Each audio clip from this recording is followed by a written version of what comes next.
आहार नियोजन जो कि बीए पार्ट सेकंड के होम साइंस सेकंड का यूनिट 4 का एक टॉपिक है।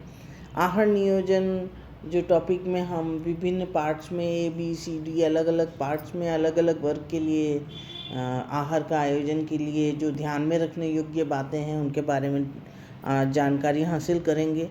इन जनरल या हम कह सकते हैं कि सामान्य रूप से हम ये कह सकते हैं कि हम अपनी आँखों से खाते हैं। सामान्य पोषण वो है जो किसी भी व्यक्ति की शरीर तथा शरीर की क्रियात्मक आवश्यकताओं की पूर्ति करता है। सुस्वास्थ्य को बनाए रखने के लिए उत्तम आहार का आधार आवश्यकता है। एक संतुलित आहार वो है जिसमें विभिन्न भोज्य समूहों से भोज्य पदार्थों का चयन इस प्रकार किया जाए कि दैनिक आवश्यकता की पूर्ति हो सके। भोज्य पदार्थों का चयन उस व्यक्ति या परिवार की सामाजिक, मानसिक, आर्थिक स्थिति, भोज्य पदार्थों की उपलब्धता, पसंद नापसंद इत्यादि को ध्यान में रख के किया जाना चाहिए।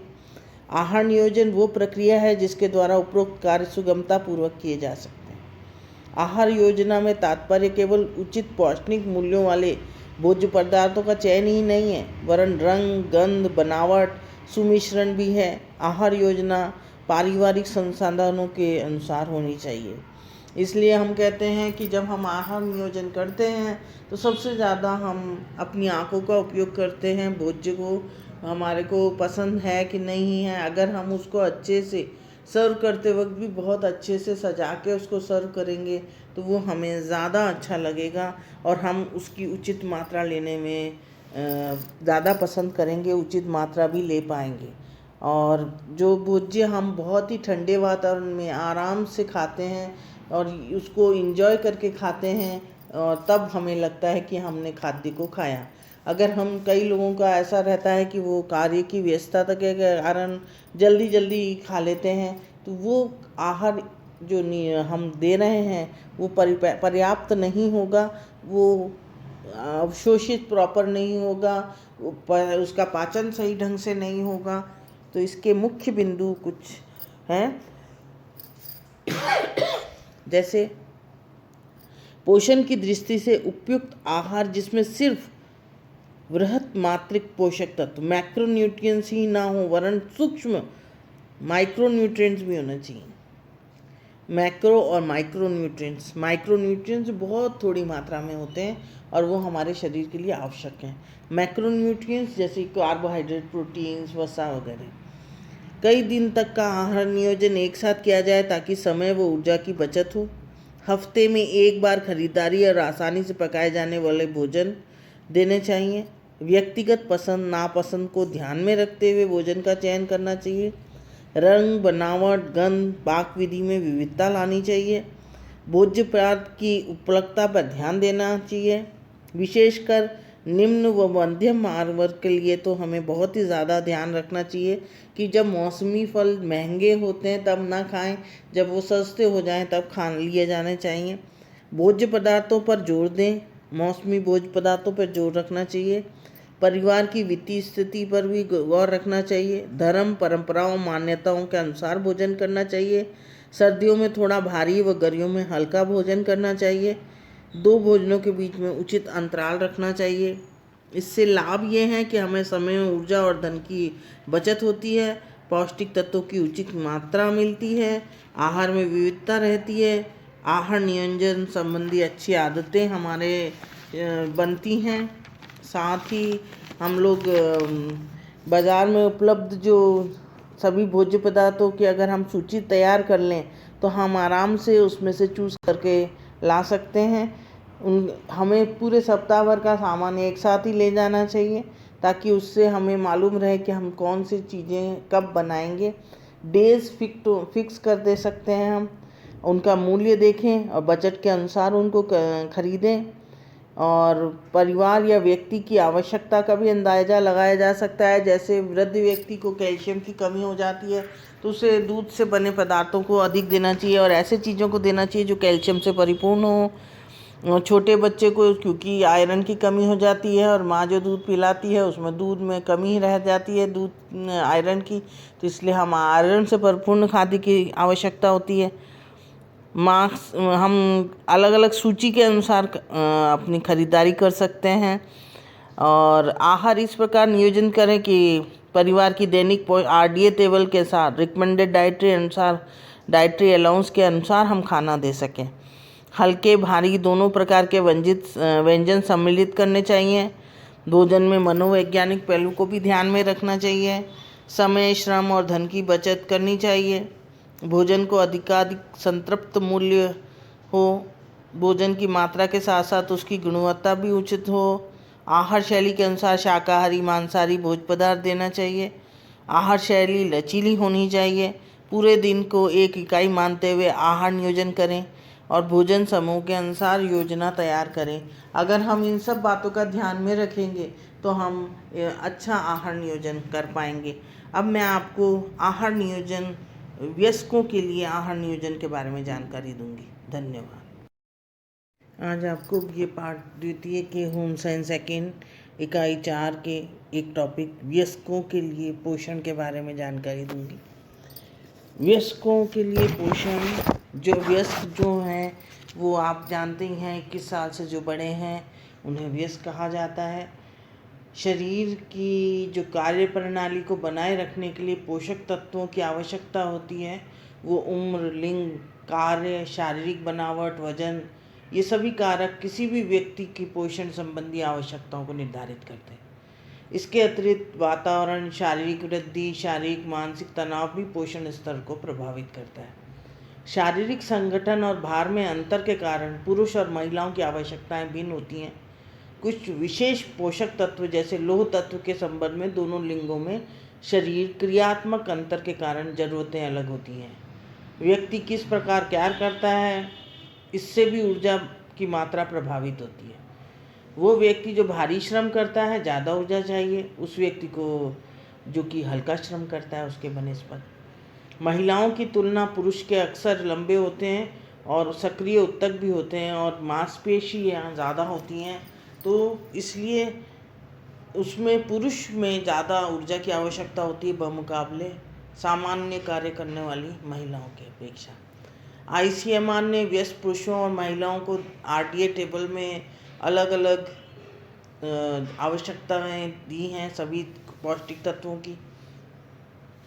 यदि हम एक रेफरेंस पुरुष लें जिसकी उम्र 20 से 39 वर्ष तक, वजन 60 किलोग्राम है, वो रोगमुक्त है तथा सक्रिय कार्य करने के लिए शारीरिक रूप से सक्षम है, प्रत्येक कार्य दिवस में वो 8 घंटे कार्यरत है, तब उसका कार्य मध्यम श्रम का है।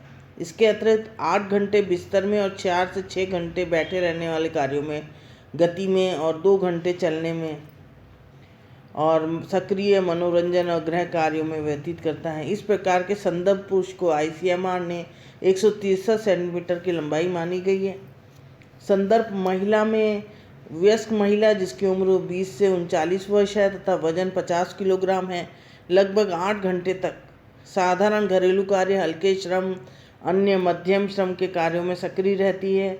8 घंटे बिस्तर में बिताने के अतिरिक्त 4 से 6 घंटे बैठने व गति के कार्यों में, 2 घंटे चलने के कार्यों में, सक्रिय मनोरंजन घरेलू कार्यों में व्यस्त रहती है। उसकी जो हाइट है वो 151 सेंटीमीटर मानी गई है। तो उसके आहार के लिए कुछ आवश्यक बिंदु हैं। उसमें है सभी भोज्य समूह में से भोज्य पदार्थ सम्मिलित किए जाएं। आहार नियोजन व्यक्ति की कार्यशैली व आय की ध्यान में रखकर किया जाए। 3 मुख्य आहारों में प्रमुख पौष्टिक तत्व का समावेश हो। आहार अधिक ऊर्जा और वसायुक्त नहीं हो। रेशेयुक्त आहार हो। व्यक्ति की पसंद नापसंद, भाषा, शैली आदि का ध्यान रखा जाए। आहार नियोजन व्यक्ति को सामाजिक, आर्थिक स्थिति, धार्मिक मान्यताओं के अनुसार हो। एक वयस्क पुरुष के लिए जो कि सामान्य कार्य कर रहा है उसके लिए कुल ऊर्जा 2425, प्रोटीन 60 ग्राम, वसा 20 gram, calorie 400 gram, iron 28 gram, vitamin A 600 gram microgram और 2400 माइक्रोग्राम और विटामिन ए रेटिनॉल के रूप में 600 IU में, इंटरनेशनल यूनिट में। Thiamine 1.2 riboflavin 1.4 milligrams per day और nicotinic acid 16 milligrams per day, जो कि आप जानते ही हैं कि थाइमीन और निकोटिनिक एसिड हमारे एक मूंगफली जो होती है, साधारण मूंगफली जो कि गरीब व्यक्ति भी खाते हैं, तो उसमें प्राप्त हो जाएगी। Pyridoxine, ascorbic acid, pyridoxine 2 milligrams per day, ascorbic acid 40 milligram per day, folic acid 100 milligram micrograms पर डे, विटामिन B12 जो है वो 1 माइक्रोग्राम्स पर डे दिया जाना चाहिए। अगर हम उनको मध्यम कार्य और हेवी वर्क वाले के लिए देखें तो ऊर्जा की आवश्यकता उसकी अधिक होगी, और साथ ही उसके थाइमीन, राइबोफ्लेविन, नाइसिन और आप पायरिडॉक्सिन ये सेम मतलब इसमें ऊर्जा के अनुरूप दी जाती है, तो प्रति 1000 कैलोरी बढ़ने के साथ साथ ये भी बढ़ेगी, तो उसका हमें ध्यान में रखना चाहिए। उसी तरह अगर वयस्क महिला का सोचा जाए तो सेडेंट्री वर्कर जो है, सामान्य कार्य करने वाली महिला का जो कि वेट 51 kg बताया गया है, उसका जो ऊर्जा की ज़रूरत है वो 1825 है। प्रोटीन 50, 1 ग्राम प्रति केजी भार से भी हम दे सकते हैं। वसा 20 ग्राम, calcium 400 milligrams per day, iron 30 milligrams per day, vitamin A अगर माइक्रोग्राम्स में लेते हैं तो 2400 और इंटरनेशनल यूनिट में लेते हैं तो 600, और थाइमीन, राइबोफ्लेविन, नाइसिन 1000 प्रति केजी भार के हिसाब से लेना है। 1000 किलो कैलोरीज के हिसाब से हम लेते हैं तो उसमें आ रहा है इनका 0.9 मिलीग्राम्स पर डे प्रति 1000 कैलोरीज, और राइबोफ्लेविन 1.1 और नाइसिन 1.12 माइक्रोग्राम्स। अगर हम देखें तो 0.66 ग्राम से अगर हम प्रति 1000 किलो कैलोरीज पे लें तो उसको गुणा करने से हम इसको निकाल सकते हैं।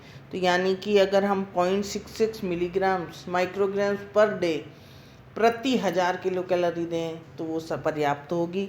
इसी तरह के pyridoxine, ascorbic acid, folic acid और विटामिन B12 साधारण पुरुष की तरह ही रहेगी और उसमें कोई भी परिवर्तन नहीं होगा। हम व्यक्ति की उम्र, वजन, कार्य, लिंग, आर्थिक स्तर और आहार शैली पर गौर करेंगे। यदि हम अगर सोचते हैं कि व्यक्ति को क्या आहार दिया जाए तो वो आहार वो होना चाहिए जो कि हमारे जो सामान्य आहार की तरह ही हो, उसमें ज़्यादा परिवर्तन ना हो। अगर हम क्षेत्र के हिसाब से सोचें तो अगर हम एक साउथ इंडियन को चावल न देकर अनाज की चीज़ें देंगे तो वो उसको खाने में तकलीफ़ होगी, वो उसकी आदत में नहीं होगा, तो इसलिए वो उसके लिए उचित आहार नियोजन नहीं हुआ। तो इसलिए ये ध्यान रखना चाहिए कि किस क्षेत्र का रहने वाला है, किस तापमान पे खाद्य को दिया जाना चाहिए, वो जनरल आहार नियोजन के सभी तत्वों को ध्यान में रखते हुए कार्य को करना चाहिए। और कोई भी चीज़ मेनू में रिपीट नहीं होनी चाहिए, किसी भी वर्ग का आधिपत्य नहीं होना चाहिए। तो ये सब चीज़ें को ध्यान में रखते हुए हम कार्य करें तो हम आराम से आहार का नियोजन कर पाएंगे। और इन सभी बातों का ध्यान में रखते हुए वयस्क के लिए आहार का आयोजन करना चाहिए। और वयस्क जो प्रति केजी भार के हिसाब से हम अगर सोच करें तो प्रोटीन, आयरन, कैल्शियम ये सब इन्हीं के हिसाब से प्रभावित होते हैं, तो हमें इन पे गौर करना चाहिए। जैसे जैसे वयस्क जो है वो उम्र उसकी बढ़ रही है तो उसकी आवश्यकताएं बढ़ जाती हैं, उसको वसा कम देनी चाहिए क्योंकि वसा जो है उसको कैलोरीज उसकी जमा होंगी, वो एक्सेस कैलोरी नहीं लेनी चाहिए। इनटेक और जो एक्सपेंडिचर है व्यय किया जाना है वो बराबर होना चाहिए, तभी आहार नियोजन सक्सेसफुल होता है। धन्यवाद।